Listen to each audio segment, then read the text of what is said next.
Olá, querido amigo, tudo bom? Que alegria estar com vocês em mais um estudo da lição de Escola Sabatina. A lição dessa semana está falando sobre textos difíceis e o texto de hoje é o texto que está em Lucas, capítulo 23, verso 43, quando Jesus fala com o ladrão da cruz que ele estaria com Cristo no paraíso. Te digo hoje, estarás comigo no paraíso. O interessante é que a maioria das nossas Bíblias é João Ferreira de Almeida. João Ferreira de Almeida foi um padre e a concepção católica é da imortalidade natural da alma. Então, por isso que ficou uma tradução tendenciosa.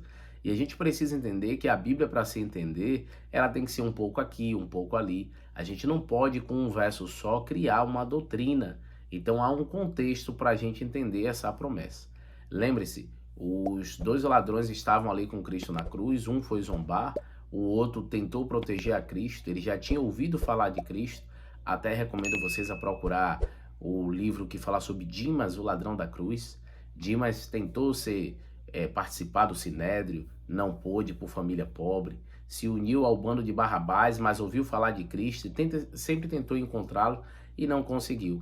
E ali agora Jesus, ao falar com ele, mostra que a salvação não é pelas obras, mas sim pelos méritos de Cristo. Porém, você vê que há alguns detalhes aí que prova que Dimas, ao morrer ali na cruz, não foi naquele mesmo dia para o paraíso. Primeira prova disso é porque Jesus mesmo não foi para o céu. Quando você olha o texto de João 20, verso 17, diz que ao Jesus ressuscitar, ele se encontra com Maria Madalena, e Maria Madalena tenta falar com ele, persuadi-lo, segurar, e ele disse: olha, eu ainda não fui para o meu Pai. Então Cristo mostrou que ele ressuscitou e não tinha ido ainda para o Pai. Também um outro texto, João 14, de 1 a 3, a gente estudou até esse texto semana passada, é que Jesus diz que ia preparar um lugar e quando voltasse nos receberia para si mesmo. Então ele mostrou que ele um dia viria para conceder a salvação. E eu gosto muito do texto de 1 Tessalonicenses capítulo 4, do verso 13 em diante, onde ali Paulo explica aos Tessalonicenses para que eles não ficassem ali enganados a respeito dos que dormem, os que morreram. E aí ele fala que Cristo, né, ele viria e traria a vida na primeira ressurreição àqueles que dormiram crendo nele. Então você vê que o texto é bem claro que Cristo ressuscitaria as pessoas que morreram crendo nele na sua volta. Ele fala sobre a primeira ressurreição. Então a gente precisa entender que o que Cristo estava dizendo àquele ladrão da cruz é: eu te digo hoje, estarás comigo no paraíso. Jesus fez uma promessa como se eu fizesse para você da seguinte maneira: olha, eu estou lhe prometendo que eu vou lhe dar R$ 100.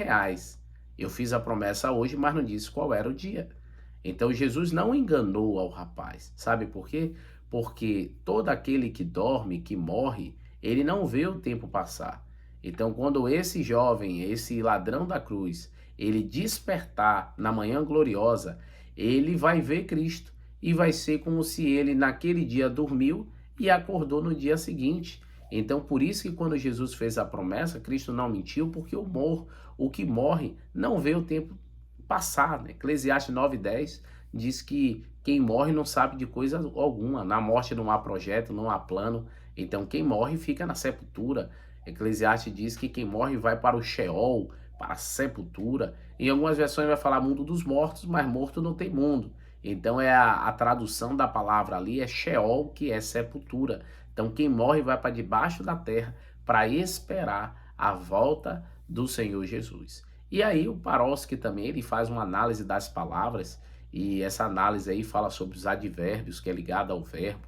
E aí ele coloca, que eu também acredito assim, que a melhor tradução seria: te digo hoje, aí passa a vírgula, estarás comigo no paraíso. Ele diz que essa sentença que te digo hoje, que repete muito em Lucas, ela tem 20 vezes e em 14 vezes o advérbio acompanha o verbo. Então aí seria nessa forma a posição da vírgula. Você vê que a posição da vírgula faz bastante diferença. Então assim, não é que ele foi direto para o céu, porque senão ele chegou primeiro que Jesus. Até uma polêmicazinha aí para vocês. Vocês lembram que lá em Lucas também e em Mateus, quem está estudando comigo em Mateus 27, diz que ali quando Jesus, na verdade a única passagem que tem é em Mateus 27, que quando Jesus então morreu, a sepultura de alguns santos se abriram, e aí quando Jesus ressuscitou, eles ressuscitaram. E aí fica a pergunta, eles foram naquele mesmo dia para o céu? Também acredito que não. Eles ficaram com Cristo testemunhando e quando Cristo subiu ao céu, eles subiram junto. Então, assim, tem esse grupo que ressuscitou com Jesus.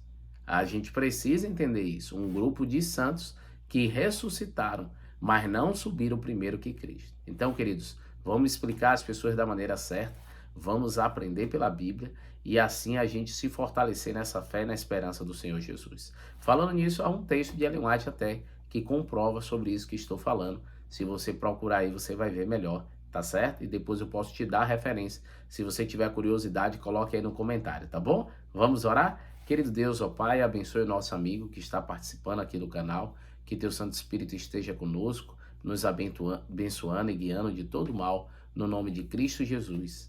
Amém, Senhor. Deus te abençoe, querido, e guarde, faça resplandecer seu rosto sobre ti, tenha misericórdia de ti e te dê a paz. Um abraço, queridos. Tchau, tchau.